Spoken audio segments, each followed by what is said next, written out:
Bismillahirrahmanirrahim. Assalamualaikum warahmatullahi wabarakatuh.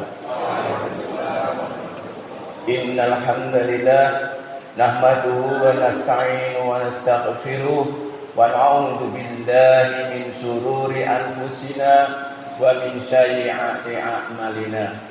May yahdihillahu fala mudilla lahu wa man yudlilhu fala hadiyalah. Asyhadu an la ilaha illallah wa asyhadu anna Muhammadan abduhu wa rasuluh. Allahumma shalli ala Muhammadin wa ala ali Muhammad kama ba'du. Wa ya ibadallah ittaqullah haqqa tuqatih wa la tamutunna illa wa antum muslimun. Wa qala aidan bismillahirrahmanirrahim. Ya ayyuhan nasu taqu rabbakumul ladzi khalaqakum min nafsin wahidah wa khalaqa minha zawjaha wa basa minhuma rijalan katsiran wa nisaa'a wattaqullaha la tas'aluna bihi wal arham innallaha kana 'alaikum raqiba.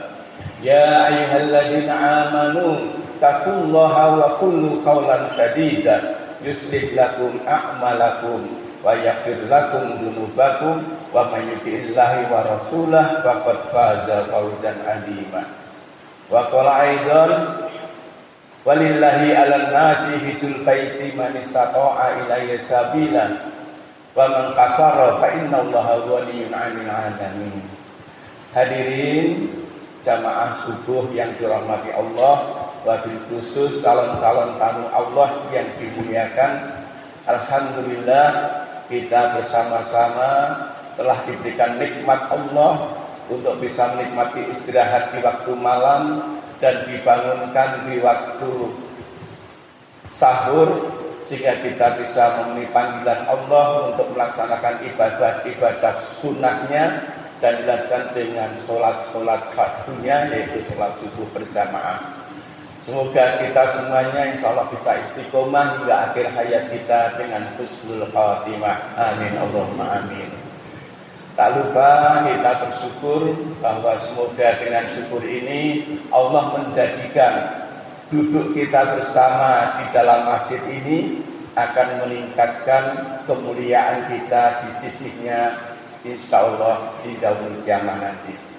Kemudian yang kedua, semoga langkah kaki kita mulai dari rumah menuju ke tempat lokasi manasik ini dan dari tempat hotel kita di Makkah 1 sampai ke sini jalan kakinya, mudah-mudahan setiap langkah-langkah kakinya selalu diangkat derajatnya dan diampuni dosa-dosanya. Amin Allahumma amin. Sholawat dan salam juga senantiasa tercurah berlimpah kepada junjungan Nabi kita Nabiullah Muhammad sallallahu alaihi wasallam. Bapak Ibu hadirin rahimakumullah, kita dalam kesempatan ini terutama para bapak-bapak calon hibur rahman, calon-calon tamu Allah yang akan melaksanakan ibadah haji di tanah suci Mekah Al-Mukarramah dan juga berziarah di Madinah Al-Munawwarah, insyaallah semuanya dalam usaha berjalan dengan lancar. Yang ingin kami tanyakan kepada Bapak Ibu sekalian adalah Bapak Ibu yang akan berangkat ibadah haji ini adalah melaksanakan perintah Allah atau melaksanakan kewajiban sebagai umat Islam. Berikut ya, perintah bukan kewajiban. Yeah. Yang sebenarnya bahwa ibadah haji itu adalah dua-duanya. Dia melaksanakan perintah, dia juga melaksanakan kewajiban. Karena kalau perintah itu pada dasarnya sumbernya adalah semuanya dari Allah. Perintah dari Allah, mau melaksanakan kewajiban tidak melaksanakan perintah dari Allah. Tapi dalam hal ini mutlak, kalau perintah itu murni, semuanya dari Allah. Tapi kalau melaksanakan kewajiban ada campur tangan kita. Kita mau tidak melaksanakan panggilan Allah untuk menunaikan ibadah haji itu. Kan nyatanya banyak yang berkemampuan tapi tidak melaksanakan. Betul ya? Nah, artinya apa? Kalau itu melaksanakan perintah, berarti hanya mengikat pada diri kita sendiri, ya, mengikat pada diri secara internal, dan ada etika hukum untuk pelaksanaan itu. Artinya kalau mereka tidak mau melaksanakan itu, maka akan ada konsekuensinya dengan konsekuensi hukum. Tapi kalau perintah itu sudah perintah, instruksi, lakukan. Nah, ini juga terjadi pada diri kita. Ada yang begitu diingatkan seperti itu, langsung dia bergegas untuk mengumpulkan kemampuannya untuk bisa melaksanakan ibadah haji. Tapi ada yang diberi kemampuan, ya, tapi tetap tidak mau berangkat. Nah, inilah karena dia menganggap ini adalah kewajiban. Jika dia menunda-nunda kewajiban itu, karena kondisi mereka adalah dengan alasan-alasan yang berbagai hal. Kemudian sifat perintah itu adalah sifat yang sangat khusus, melakukan sesuatu hal yang khusus. Walillahi ala nasi bijul baiti minas anistato sabila. Ya, kita diminta setiap manusia untuk melaksanakan ibadah haji. Perintahnya apa? Ibadah haji. Ya, ibadah haji, ya. Dan itu dalam kondisi yang situasional, situasi saja waktu tertentu, tidak bisa semaunya. Jadi hanya kondisi tertentu, yaitu apa? Ashhurum maklumat, sudah ditetapkan waktunya, ya, ditetapkan waktunya, yaitu waktu apa? Waktu pada bulan Dzulhijjah. Tidak bisa yang lainnya. Situasinya pasti itu. Nah, tapi kalau kewajiban itu perintah kewajiban berlaku secara terus-menerus, continuated. Tapi kewajiban mengikat kewajiban untuk dilaksanakan kapan saja bisa. Nah, ini akan nilai-nilai kalau itu situasional dalam artian kita melaksanakan suatu kewajiban, ya. Dan kondisi keberlanjutan itu ya bisa melakukan ibadah haji tahun ini, tahun berikutnya dan seterusnya sesuai dengan kondisi masing-masing. Kemudian motivasinya. Nah, motivasinya kalau itu melaksanakan ibadah haji sebagai perintah, berarti itu kita melaksanakan satu ketaatan. Ada perintah, ada instruksi, kita laksanakan. Tidak ada tawar-menawar lagi. Namun kalau itu melaksanakan perintah, ini adalah hanya kesadaran melaksanakan kewajiban, itu adalah kesadaran moral. Artinya hanya bentuk sebagai tanggung jawabnya. Oh iya, aku sudah diberi kemampuan, aku tanggung jawab moral saya harus melaksanakan ibadah haji. Nah, kemudian fokusnya ini adalah betul-betul perintah Allah yang murni. Nah, sehingga apa? Kalau dia tidak melaksanakan itu ada ancaman, ada sanksi. Nah, sanksinya apa? Allah tidak menganggap kita sama sekali. Bahkan alam semesta, alam raya yang begitu kita kagumi, kita gandrungi, kita kejar setiap hari, di mata Allah tidak ada artinya apa-apa. Nah, kita ini hanya sebagai seorang hamba, seorang manusia yang punya kemampuan yang sangat kecil sekali, bahkan lebih kecil daripada debu ibaratnya. Nah, tentu saja hal ini merupakan kita akan tidak punya keberdayaan apapun di mata Allah. Dunia saja tidak ada, apalagi kita. Nah, oleh karena itulah dengan fokusnya itu melaksanakan perintah sebagai instruksi yang wajib dilakukan, dan itu adalah perintah yang mengandung sanksi. Nah, kemudian kalau itu melaksanakan kewajiban, itu tanggung jawab dari dalam dirinya sendiri masing-masing. Oh, saya adalah seorang muslim, saya seorang mukmin, maka saya berkewajiban dan saya punya kemampuan harta yang cukup untuk melakukan perjalanan. Maka ada tanggung jawab saya untuk melaksanakan panggilan itu. Nah, artinya apa? Bahwa melaksanakan ibadah haji itu ya sekaligus perintah, ya sekaligus melaksanakan kewajiban. Nah, sehingga kita harus benar-benar melaksanakannya dengan kesungguhan, dengan hati yang bersih. Kemudian kita melaksanakan ibadah haji itu, kita mau ketemu siapa? Nah, atau kemana? Dalam tempatnya sudah ditetapkan di Makkah, dan sekitarnya. Kemudian waktunya ditentukan. Nah, ketemu siapa? Ketemu Allah. Karena apa? Kita sudah diundang oleh Allah setiap saat sejak zaman Rasulullah menerima wahyu itu. Nah, kita sudah diundang semuanya. Walillahi ala nasi hijjul baiti man istata'a. Jadi setiap manusia itu sebenarnya dipanggil oleh Allah untuk bisa melaksanakan perjalanan menuju Baitullah untuk melaksanakan ibadah haji bagi mereka yang berkemampuan. Nah, kemampuan itu ada kemampuan harta, kemampuan keamanan, kemampuan ilmu.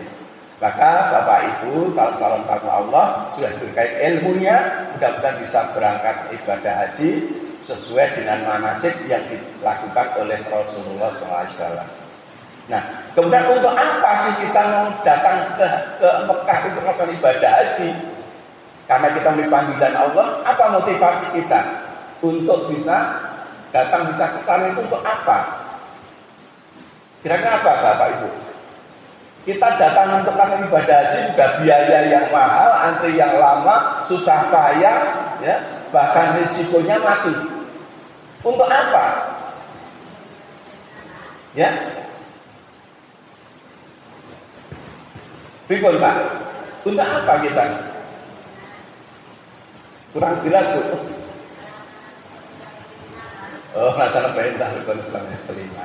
Ya, nah kita ke sana itu adalah tujuannya untuk menggapai surganya Allah. Karena Allah sendiri yang menjanjikan kita akan COD kepada Allah untuk membeli surganya Allah dengan ibadah yang kita lakukan, ibadah yang sesuai dengan apa yang dituntunkan oleh Rasulullah SAW. Kita lakukan dengan hati yang ikhlas, karena ibadah yang ikhlas itu ibadah yang dilakukan dengan hati yang bersih, dilaksanakan sesuai dengan syariat, dan juga etiba. Hati ikhlas, etiba. Ikhlas tidak bercampur riya, tidak bermacam-macam, dan menjadi amal soleh yang diterima. Nah, kemudian kita akan ketemu Allah untuk mendapatkan apa? Surga. Allah menjanjikan tidak ada pahala sedikit pun bagi seorang pelaksana ibadah haji kecuali hanya surga. Artinya kita ke sana itu adalah tujuannya untuk menggapai surga. Paham ya Bapak Ibu? Nah, kalau kita sudah ingin capai surga, sekarang surga mana yang ingin kita capai? Tentu semuanya jawabnya sama, surga Firdaus. Pasti gitu, dan kita ingin kekal di dalamnya. Bahkan kita selalu berharap kita bisa masuk surga tanpa hisab, tanpa azab. Itulah yang luar biasa. Ya. Sementara ini yang kita ketahui bersama adalah hanya satu manusia yang bisa seperti itu. Masuk surga tanpa hisab, tanpa azab. Dan surga yang tertinggi yaitu Firdaus. Siapa? Rasulullah SAW beserta orang-orang yang dikehendaki oleh Allah, para sahabat yang dikehendaki oleh Allah. Sementara ini kita belum tahu yang lainnya. Yang pasti baru Rasulullah. Karena itu sesuai dengan apa yang kita pelajari bersama, apa yang disampaikan oleh para ulama-ulama kita, semuanya berbicara yang sama. Nah, kemudian Bapak Ibu, sudah pantaskah kita ini untuk mendapatkan surganya Allah? Karena kita akan COD mendapatkan surga.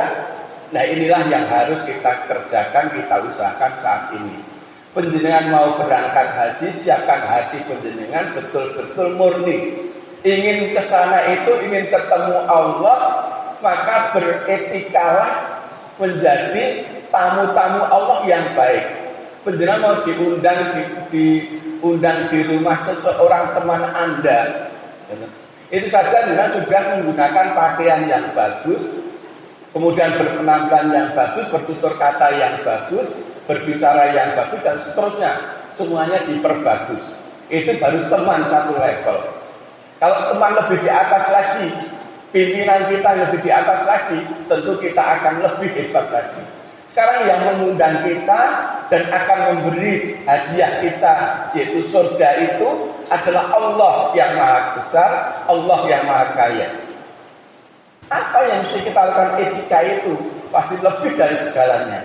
Maka siapkanlah Bapak Ibu hadirin rahimakumullah, hati yang bersih, ikhlas. Maka segeralah waktu-waktu dekat ini, satu, bertobatlah semua dosa dan kesalahan panjenengan kepada Allah dengan taubatan nasuha. Artinya apa? Kita berhenti dari kemaksiatan-kemaksiatan yang sudah kita kerjakan dalam harian, yang kita sudah tahu ini adalah perbuatan maksiat, kita tetap berhenti tanpa tunda-tunda waktu. Kemudian mengisi kebaikan-kebaikan di masa-masa selanjutnya. Ini yang pertama. Yang kedua adalah kita memperbanyak amalan-amalan soleh, ya, amalan-amalan soleh yang sifatnya itu menjadi pemicu kita memperberat timbangan amal kebaikan kita. Karena Rasulullah sudah bikin contoh-contoh yang banyak. Misalnya kita membaca Al-Quran, satu huruf itu diganjar 10. Alif harfun, mim harfun, ya, lam harfun, mim harfun. Artinya semua alif lam itu bukan satu, tapi masing-masing 10. Maka seorang calon ibadah haji sangat sangat kecewa kalau sampai tidak bisa membaca Al-Quran dan tidak memperbanyak bacaan Al-Quran di sana. Di sana itu adalah tempat yang dimuliakan, tanah haram, sehingga setiap amal kebaikan panjenengan dilipatkan sampai 100.000 kali, ada yang 1000 kali. Dua tempat itulah. Nah, maka perbanyaklah membaca Al-Quran. Walaupun saat ini kita belum bisa, masih ada waktu dalam waktu 2 bulan. Ya. Bisa berangkat ke sana, monggo. Kita belajar walaupun hanya qul huwallahu ahad, Allahu somad, sambil itu kita baca setiap saat. Apal-apalnya ada, dilafalkan terus. Kalau untuk mengejar membaca susah, ya surat-surat hafalan itu diyakini, ditadaburi isinya, dibacakan setiap saat. Yang bisa baca Quran, targetkan. Di sana tercatat 2 kali misalnya. Biar apa? Ada semangat target untuk menggapai surga Allah yang al-firdaus tadi. Kemudian saya baca Al-Quran apa? Sebelum panjenengan tidur, ya, baca surat Al-Ikhlas 3 kali. Berarti panjenengan sudah mengatakan Al-Quran sepertiganya dalam menjelang tidur. Nah, lakukan hal-hal yang ringan dan berpahala besar, bahkan berpahala surga. Kemudian habis sholat fardu, ya. Setelah sholat fardu, kalau di sana sholat fardu, kemudian sambung sholat jenazah. Setelah selesai, kemudian duduk baca surat ayat kursi. Siapa yang baca ayat kursi setiap habis sholat fardu, maka dia adalah antara dirinya dan surga hanya berbatas dengan kematian. Atau sipun, kalau jenengan sudah rutin membaca ayat kursi setelah habis sholat fardu, berarti sehari 5 kali, kemudian dengan baca ayat kursi, ya karena semuanya hafal, nah sekali saja, dan itu rutin sampai panjenengan meninggal dunia, masuk surga. Artinya batas surga dengan kita hanya berbatas kematian kita. Kita mati, masuk surga. Masya Allah, luar biasa. Nah, kemudian perbanyak istighfar. Ya, istighfar itulah wajib. Terutama dengan minta maaf kepada teman-teman ini. Kalau dengan Allah itu dengan istighfar sudah gugur. Ibaratnya begitu. Tapi kalau dengan sesama manusia, kita harus datang minta maaf. Dan dia kalau tidak memaafkan, Anda sudah gugur. Dia sendiri nanti yang akan menerima itu, benar sanksinya. Tapi kita harus wajib untuk minta maaf dan mengembalikan hak-haknya. Nah, kalau kita dulu dari pejabat, ya, kita mengambil harta milik rakyat, ya kembalikan kepada rakyat duitnya dan kita minta maaf kepada rakyat. Itu baru clean.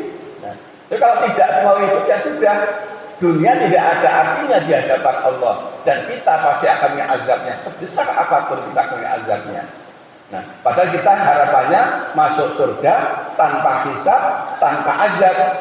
Dan surganya firdaus, luar biasa, cita-cita yang hebat. Tapi konsekuensinya tidak mudah. Oleh karena itu, Bapak Ibu, dan lebih lagi, kita harus terus berupaya secara istiqomah melakukan kebaikan-kebaikan itu. Kemudian lakukan sedekah. Siapapun juga melakukan kebaikan-kebaikan sekecil apapun, pasti ada hikmahnya, ada pahalanya. Nah, lakukan itu secara continuated setiap hari, setiap saat. dan berzikirlah dimanapun kita berada. Zikir yang akan memperberat timbangan amal kebaikan kita hanya 2 kalimat, subhanallah wa bihamdi, subhanallahil azim. Dengan karo masak, karo isa-isa, ubah-ubah, kerja kantor, nulis dan seterusnya, lambini itu mengatakan demikian, sudah timbangan amal kebaikan nanti di mizan Allah akan jeblek kepada kebaikan-kebaikan. Inilah bekal-bekal yang mesti kita lakukan untuk betul-betul bisa beretika yang baik dari tamu Allah yang baik dan menggapai surganya. Mudah-mudahan yang singkat ini bisa kita laksanakan. Dan mudah-mudahan Allah ridho kepada kita semuanya, terutama bapak-bapak ibu-ibu yang mau berangkat. Ini adalah bisa dilancarkan perjalanannya, sehat, melaksanakan rukun, wajib dan sunah-sunah hajinya, sehingga pulang dari haji mabrur. Nah, setelah haji mabrur pasti mabrur insya Allah. Tapi menjaga kemakburan itu sampai akhir hayat, inilah yang menjadi PR lebih berat lagi. Lebih berat lagi. Oleh karena itu, monggo nanti setelah pulang haji, tambahkan amalan kebaikan. Karena amal yang diterima itu salah satu cirinya akan bertambah-tambah kebaikan-kebaikannya setelah melakukan ibadah yang satu. Artinya orang yang iman, orang yang takwa, orang yang ibadahnya diterima itu, dia pasti melakukan kebaikan dan kemudian melanjutkan dengan kebaikan berikutnya sampai di akhir ajalnya dengan kebaikan, artinya dengan husnul khotimah. Lakukan dan bencilah segala sesuatu yang mendatangkan murka Allah. Bencilah, jauhilah sesuatu yang mengarah kepada kemaksiatan, keburukan. Bahkan yang subhat saja kita tinggalkan. Apalagi yang nyata-nyata haram, pasti lebih kita tinggalkan. Inilah resep-resep sebagai bekal kita semuanya untuk bersama-sama kembali kepada Allah, seperti disampaikan oleh Bapak Ketua Takmir tadi, bahwa tujuan kita adalah bisa kembali kepada Allah dengan takwa. Dan takwa itulah totalitas kehidupan kita sebagai umat Islam. Namanya umat Islam itu artinya Islam sudah berserah diri. Kalau sudah berserah diri, mereka itu apa? Mereka sami'na wa ata'na terhadap semua perintah dan larangannya. Tidak ada tawar-menawar lagi. Kalau Allah perintahkan begitu, sami'na wa ata'na. Allah larang begitu, sami'na wa ata'na. Karena semua perintah Allah, semua larangan Allah, itu semuanya mengandung kebaikan bagi siapa yang melaksanakannya. Dan bahkan bagi orang lain yang dekat dengan dirinya. Masya Allah, luar biasa. Inilah kecintaan Allah kepada umat Rasulullah. Maka kita senantiasa bersolawat kepada Nabi, karena Nabilah yang barisalah ini yang buat kita semua selamat, bahagia dunia dan akhirat. Bapak Ibu, demikian dan mohon maaf dari taufik wal hidayah. Assalamualaikum warahmatullahi wabarakatuh.